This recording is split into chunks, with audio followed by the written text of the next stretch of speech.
Olá, tudo bem? Bem-vindos à nossa aula de número 4, dando continuidade ao nosso conteúdo de Física 1, a aula de cinemática unidimensional. Vamos falar agora sobre a parte de integração.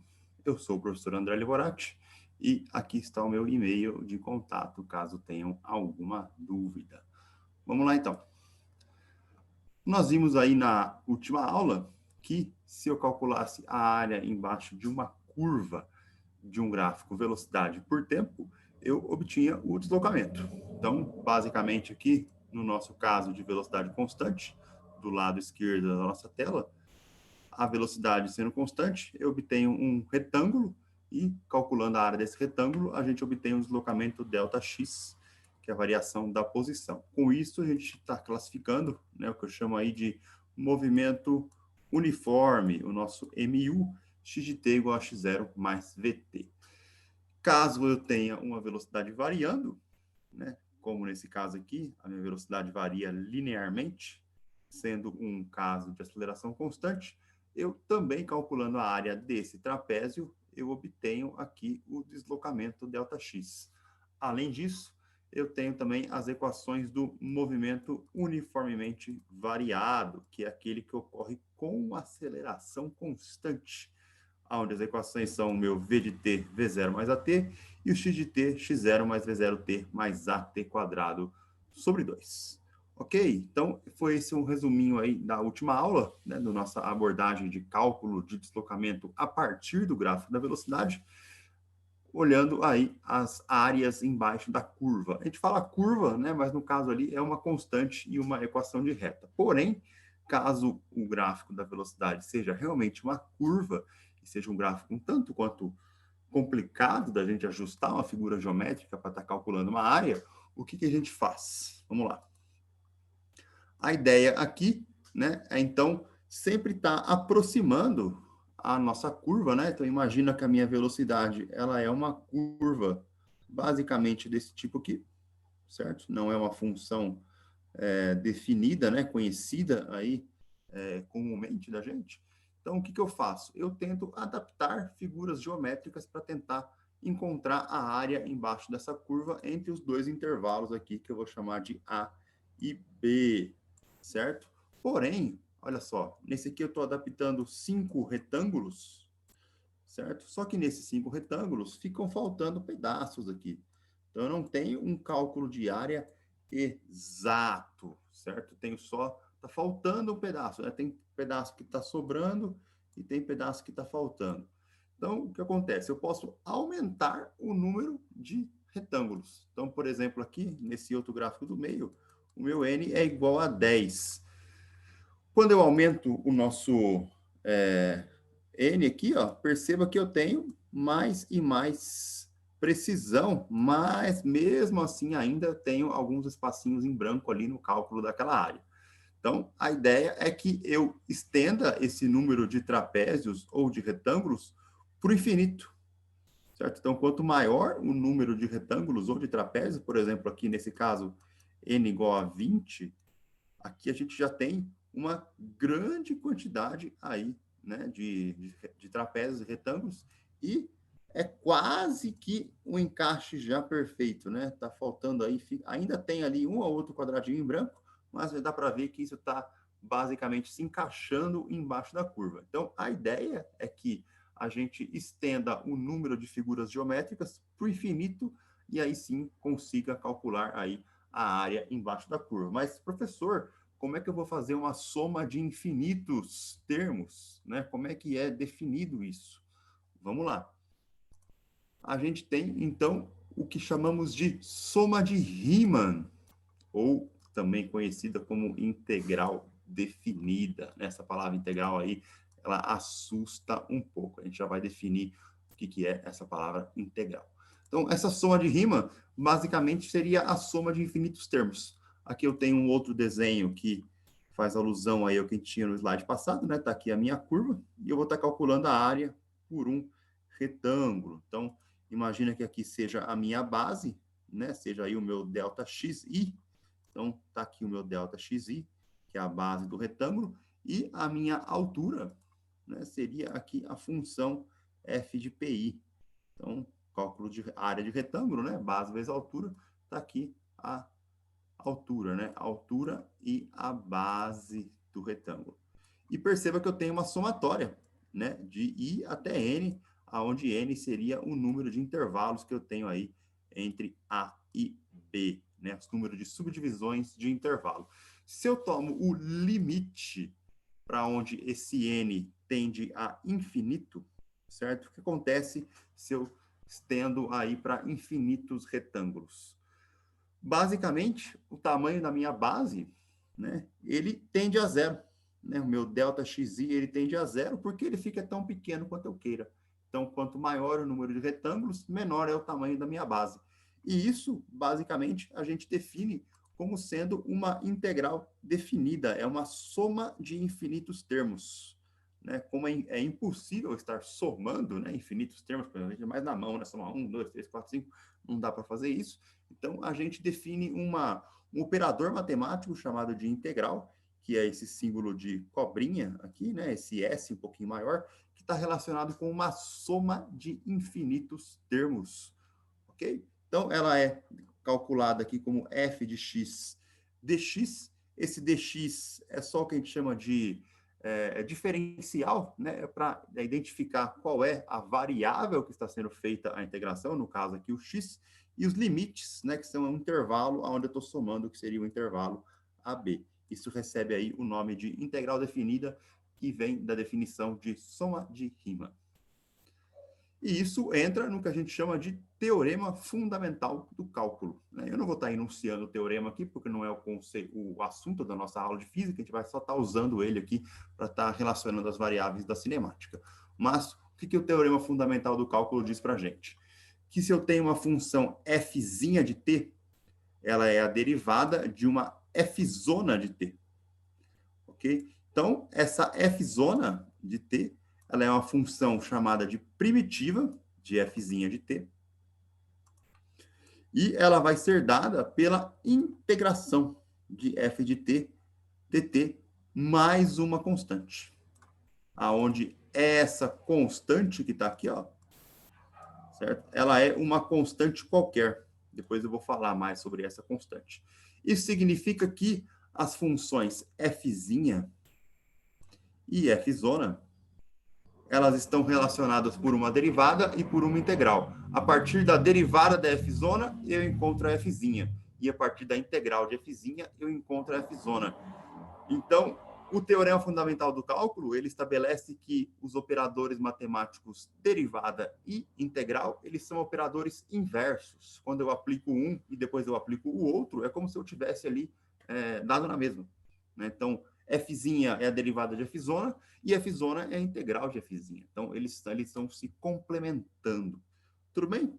E fazendo análise, né, da nossa área de gráfico, né? Então, imagina que eu tenho um intervalo de tempo t0, t1, da minha função fzinha de t, que vai fornecer para a gente aqui o f de t1 e o f de t0.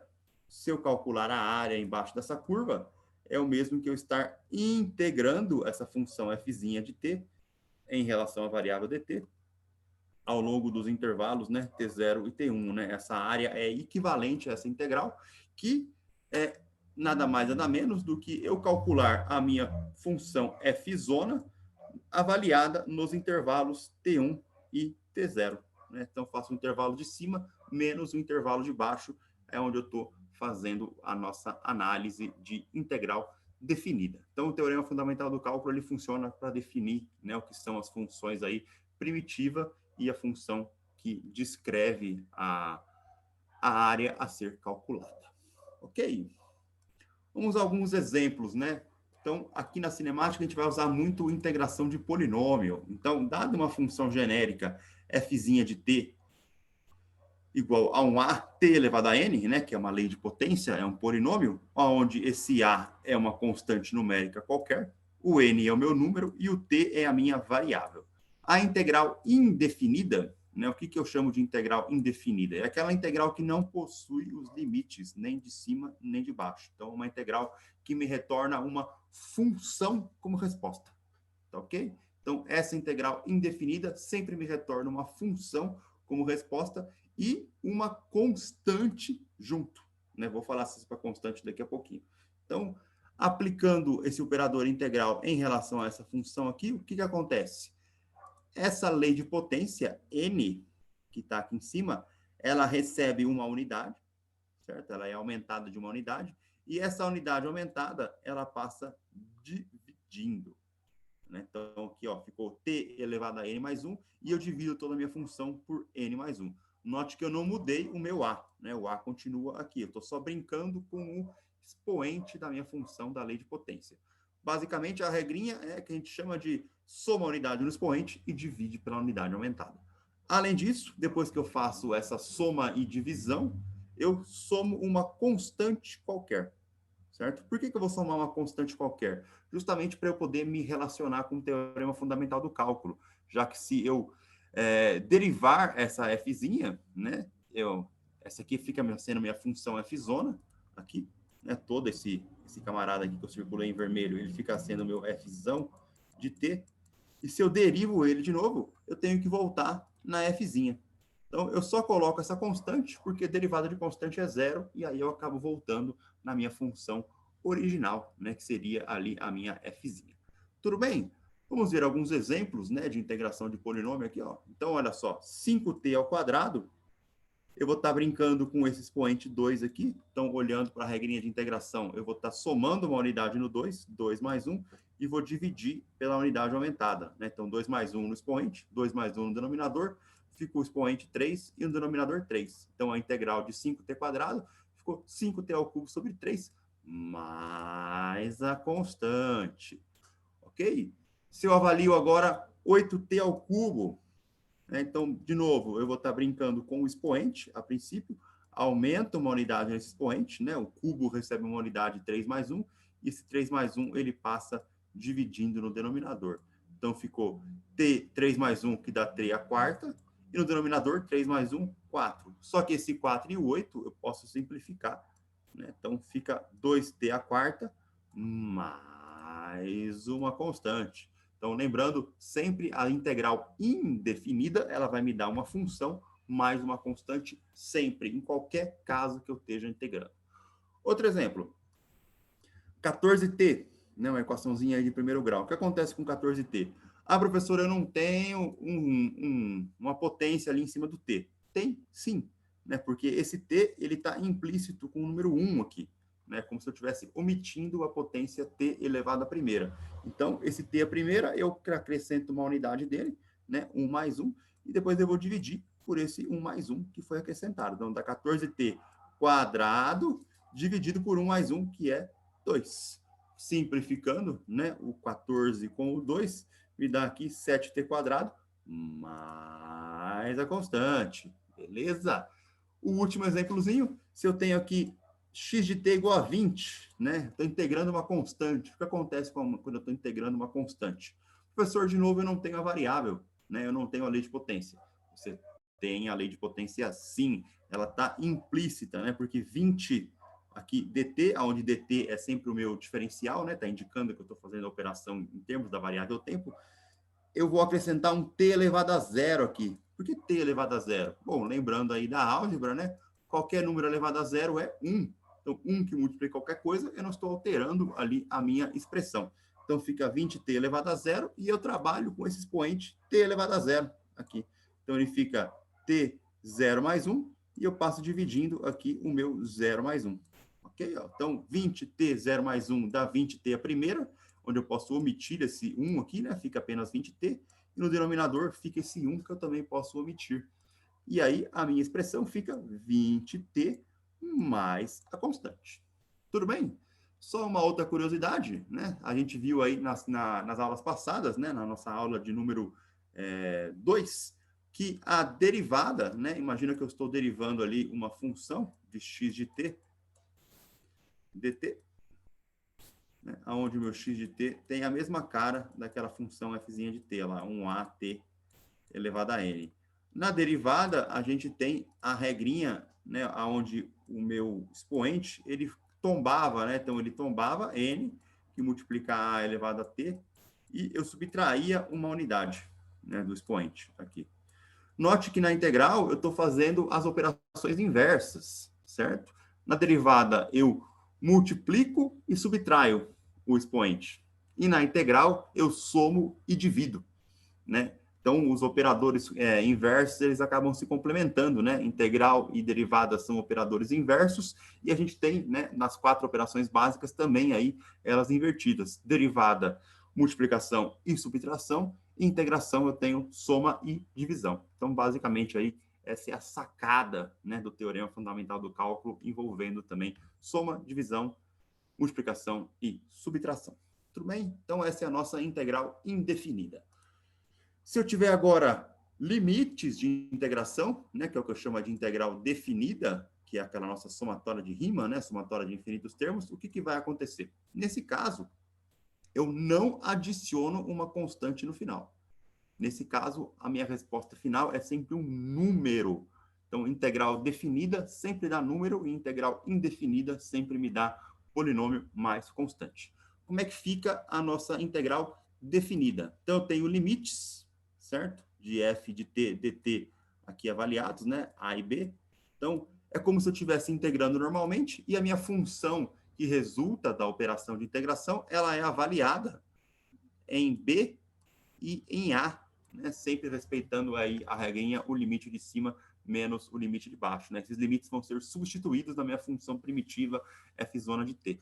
Olha só os exemplos aqui, ó. Imagina que eu vou estar integrando novamente o meu 8t ao cubo. Então, no intervalo de 1 a 3. Então, eu vou integrar normalmente 8t ao cubo dt, né? Usando aquela regrinha que a gente acabou de ver no slide anterior. Então, eu tenho aqui 3 mais 1, né? Aumenta uma unidade no expoente e divide pelo expoente aumentado. Então, ficou 8t a quarta, dividido por 4, simplificando, né? 8 com 4 dá 2t a quarta. E o que acontece com esse 2t a quarta? Essa é a minha função f zona de t. Esse 2t a quarta. Aí eu vou estar substituindo o tempo por 3 e o tempo por 1 no lugar do tempo aqui, né, da minha função tempo. Então, olha só. Primeiro, sempre o limite de cima, né? Então, aonde tinha tempo vai entrar 3, então ficou 2 vezes 3 a quarta. E depois no limite de baixo, que é o 1, né? Sempre respeitando aí o sinal de menos entre os limites, de cima menos o de baixo. Então, ficou 2 vezes 1, né, que é o limite inferior, elevado à quarta. A gente fazendo a continha, né? 2 vezes 3 à quarta, 162. 2 vezes 1 à quarta dá 2, então a resposta é 160. A resposta é um número. Outro exemplo, 14t, no intervalo de menos 2 a 2. Então, 14t eu integro ele normalmente, como a gente acabou de fazer no slide passado. 14t dt, faço aquela regrinha do t elevado a 1 mais uma unidade, dividindo pela unidade aumentada. Essa regrinha vale sempre para qualquer polinômio. Isso aqui dá 14t quadrado sobre 2. Cancelo 14 com 2, sobra um 7. Ficou 7t quadrado. Esse 7t quadrado é o que a gente vai chamar de f zona de t aqui. E aí eu vou substituir nos limites, né, de t a 2 e de t a menos 2, lembrando sempre o de cima menos o de baixo. Então, substituir aqui t2 e depois t a menos 2. Tem que tomar cuidado com o sinal na hora de fazer as operações aqui, ó. Então, a primeira conta, 7 vezes 2 ao quadrado, 28. 7 vezes menos 2 ao quadrado, 28. Só que tem um menos aqui, né? Então fica 28 menos 28, que me dá 0. Nossa, professor, tanto trabalho para dar 0. Pois é. Isso é comum. Tudo bem? E um último exemplo, né? Quando eu tenho aí o nosso f de t igual a 20, que é a nossa constante, de novo, eu vou estar fazendo aí nos limites de 0 a 3 agora. Faço a integração normalmente, né? Então, 20 fica t elevado a 0, eu aumento uma unidade nesse expoente e divido pelo expoente aumentado, ok? Então, fica 1 embaixo no denominador, 1 em cima na potência, 20t a primeira sobre 1 é o meu 20t. E esse t vai ser substituído pelos limites, né, de t3 e de t0, respeitando sempre o de cima, que é o 3, menos o de baixo, que é o 0. Então, fica 20 vezes 3 menos 20 vezes 0, 60 menos 0 dá 60. Então, integral definida sempre dá número, e integral indefinida sempre me dá uma função mais uma constante. Maravilha, jovens? Beleza? Então, como é que funciona esse operador integral para nossas variáveis de cinemática? Olha só. Então, vimos aí nas aulas passadas que se eu tinha a posição derivava, chegava na velocidade. Se eu tinha velocidade, derivava, chegava na aceleração. Agora eu tenho o caminho inverso, né? Eu tenho a volta, justamente aí, porque a integração é o operador inverso da derivada. Então, se eu tenho a aceleração e ela é integrada no tempo, eu obtenho a velocidade.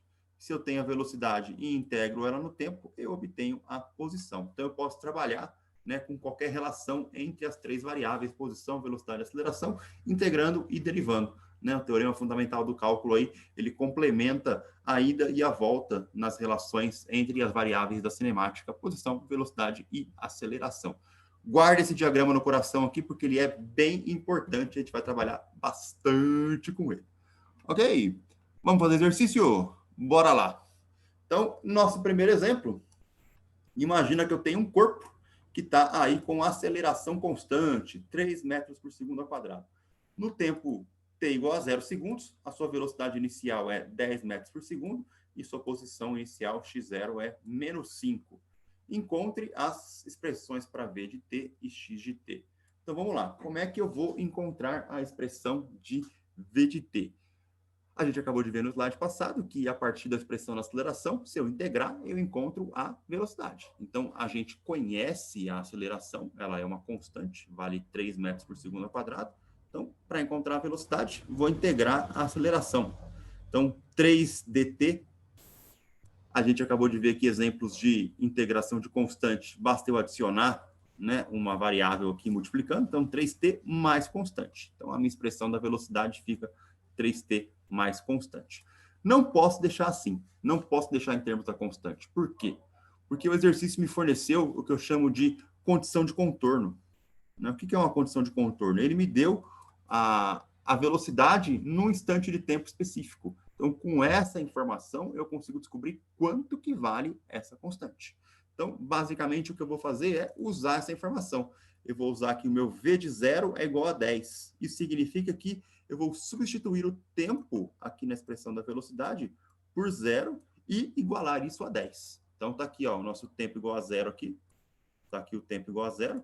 Né, e isso igualado a 10. Ou seja, 3 vezes 0 mais constante igual a 10. Isso significa que a minha constante vale 10.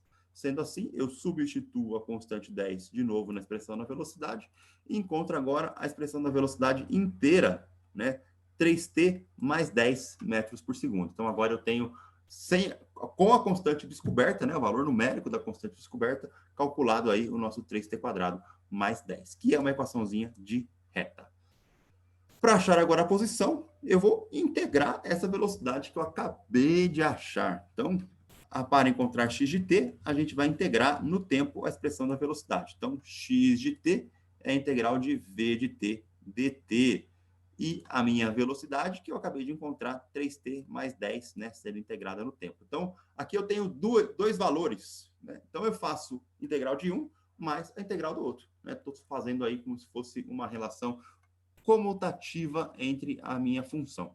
Então, 3t, né, vai ganhar uma unidade aqui, né, tenho 1 mais 1, e vou dividir por 1 mais 1. Então, ficou 3t quadrado sobre 2, ok? E o 10, né, que eu tenho um t elevado a zero aqui, ele vai ganhar a nossa unidade 10t, mais a constante. Então, ficou 3t quadrado sobre 2 mais 10t mais constante. Essa é a nossa expressão de x de t. De novo, eu não posso deixar essa constante aqui sem ser determinada. Para isso, eu vou usar a condição de contorno que ele forneceu para mim no enunciado. Né? Ele disse que x de 0 era menos 5. Então, o meu x0, menos 5, significa que a minha posição avaliada no tempo igual a 0 vale menos 5 metros. Sendo assim, eu vou substituir aonde tem tempo o valor de 0, e vou igualar isso a menos 5. Então, esse termo aqui calculado no tempo igual a 0 me dá 0. Esse outro termo também dá 0. Isso significa que a minha constante é igual a menos 5. Voltando na equação de x de t, substituindo o valor da constante, a gente encontra aí x de t, 3t quadrado mais 10t menos 5, que é a nossa equação de parábola. Então, perceba que eu encontrei as expressões e também encontrei o valor da constante a partir das condições de contorno que foi fornecida no enunciado.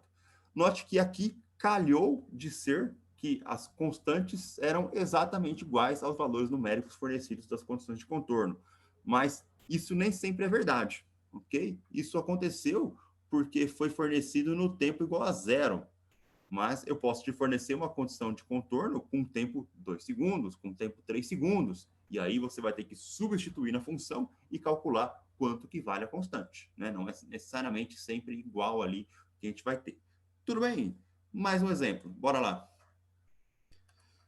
Dada a velocidade em função do tempo, né, meu v de t igual a 5t² mais 4t, encontre o deslocamento entre os intervalos de tempo 0 segundos e 2 segundos. Então, aqui, o que eu preciso fazer é calcular uma integração definida entre 0 e 2 da função velocidade fornecida.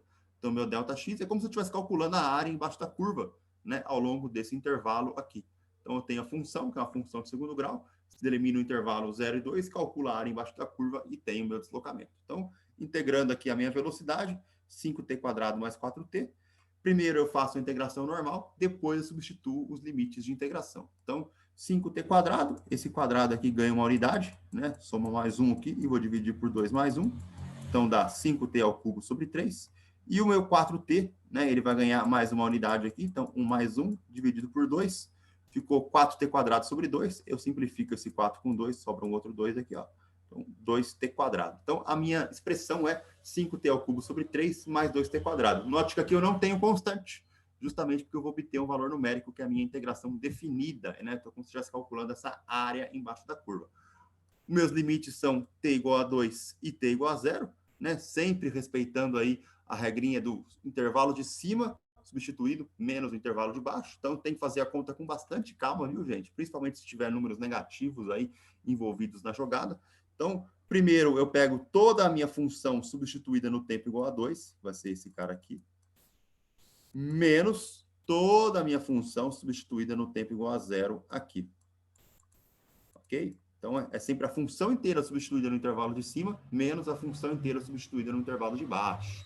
Com isso, ó, onde tinha tempo entrou 2, onde tinha tempo entrou 2, onde tinha tempo no outro intervalo 0, onde tinha tempo entrou no outro intervalo 0. Fazendo as continhas, né, a gente vai obter aqui, ó, 5 vezes 2 ao cubo dividido por 3, isso aqui dá 40 terços. 2 vezes 2 ao quadrado, 8, então 40 terços mais 8. E aqui 5 vezes 0 ao cubo sobre 3 dá 0 terços, mais 2 vezes 0 ao quadrado, 0. Né? Então, todo esse segundo intervalo aqui vai para 0, ficou 40 terços mais 8, meu deslocamento é ΔX 21,33 metros. Então, basta eu calcular uma integração definida ao longo do intervalo. Mais um exemplo. Vamos lá. Exemplo 3. Dada a velocidade aí, função do tempo, menos 3t² mais 10. Então, agora ele quer que você encontre o deslocamento entre os tempos 1 e 3. Eu quero que você encontre a expressão de x de tempo, né, que seria a minha função da posição, sabendo a condição de contorno, ó, x de 2 igual a 2 metros. Então, note que agora eu estou fornecendo a condição de contorno num tempo diferente de 0, que é o meu tempo 2 segundos. Beleza?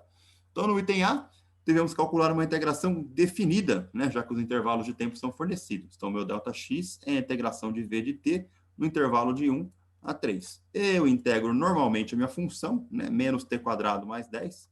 Então, elevando aqui a minha regrinha, né? Ó, então, menos t ao quadrado, esse quadrado ganha mais uma unidade, eu vou dividir por 2 mais 1. Esse 2 mais 1 é 3, e ele vai se cancelar com esse 3 aqui, né, que está na frente. Então, ficou t ao cubo, menos t ao cubo, apenas a primeira, e a segunda vai ficar 10t.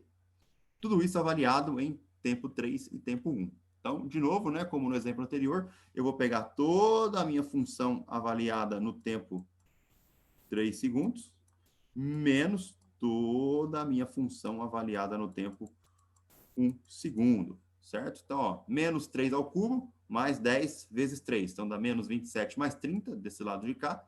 E no segundo, né, um sinal de menos em evidência aí, né, porque é o intervalo de cima menos o intervalo de baixo. Menos 1 ao cubo, mais 10 vezes 1, que dá menos 1 mais 10, vai dar mais 9. Quando eu faço essa continha aqui, ó, lembrando desse sinalzinho de menos, certo? O meu intervalo vai dar menos 6 metros. É um deslocamento para a esquerda negativo, ok? É como se eu estivesse indo aí para o sentido da esquerda, se eu estiver considerando aí um movimento unidimensional no eixo horizontal. Então, esse é o nosso item A.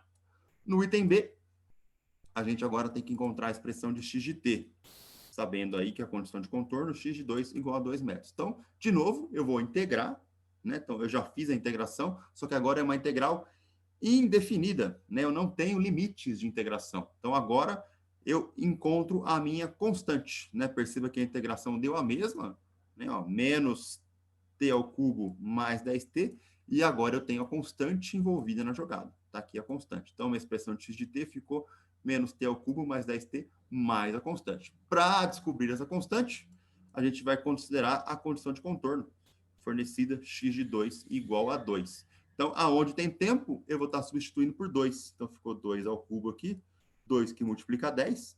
Então, meu x de 2 sendo 2, né? Então, ficou, ó, já passando todos os valores para o outro lado da igualdade, né? Então, esse 10 vezes 2 ficou para o outro lado negativo, menos 20. Esse menos 2 ao cubo aqui, que daria menos 8, já passando para o outro lado da igualdade, já deu mais 8.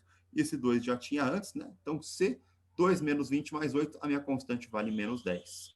Ou seja, a minha expressão aqui de x de t é t ao cubo, negativo, mais 10t, menos 10. Então, o valor da minha constante é menos 10. Note que o valor da constante não é igual à minha condição de contorno fornecida, justamente porque eu tenho aí uma condição de contorno fornecida num tempo diferente do tempo zero, que é o tempo inicial. Beleza? Só para a gente comparar os valores, né, encontrados, né, poderia estar resolvendo o item A, né, sem ter calculado essa integração definida, né, uma vez que agora eu conheço a expressão de x de t, simplesmente eu substituo, né, os intervalos que ele está pedindo, né, que é o intervalo tempo 1 segundo e tempo 3 segundos. Então, está aqui, ó, x de 3 calculado na função dá menos 7, x de 1 calculado na função dá menos 1. Então, quando eu calculo o meu ΔX, que seria a diferença das posições, né, x de 3 menos x de 1, daria menos 7 menos menos 1. Tem que tomar um cuidado com esse sinal de menos, pelo amor de já, ok? Então, menos 7 menos menos 1, menos 6. Esse menos 6 confere com a nossa resposta ali do item A calculado anteriormente. Maravilha, jovens? Beleza? Para completar esse exercício, uma análise de gráfico, né? Ali já terminando a nossa aula. Então, a minha função x de t, t ao cubo mais 10t menos 10. Então, é uma cúbica. Note que aqui, ó, para o tempo zero, né, ele está valendo aqui menos 10. Eu vou avaliar só o tempo positivo, porque é o que tem significado físico na minha função. Então, no tempo t igual a zero, ela vale menos 10. E o que está acontecendo aqui, ó, se eu pegar tempo 1 segundo, né, que era o nosso cálculo anterior aqui, ó, então meu x de t para 1 segundo vale menos 1 e meu x de 3 para valendo menos 7. Então, o 1 estaria basicamente aqui, né, ó, menos 1 segundo. E a minha outra função, o 3, estaria mais ou menos aqui, né, ó, menos 7. Estaria aqui, o 3 segundos. Então, note o seguinte, aqui, ó, né, eu estava na posição menos 1 e fui parar na posição menos 7. Então, o meu deslocamento é a diferença das posições. Porém, se eu estou calculando o percurso é maior que aquele menos 6. Então, o menos 6 é só a diferença de posições. O percurso, distância total percorrida, aí sim seria todo esse comprimento que está aqui.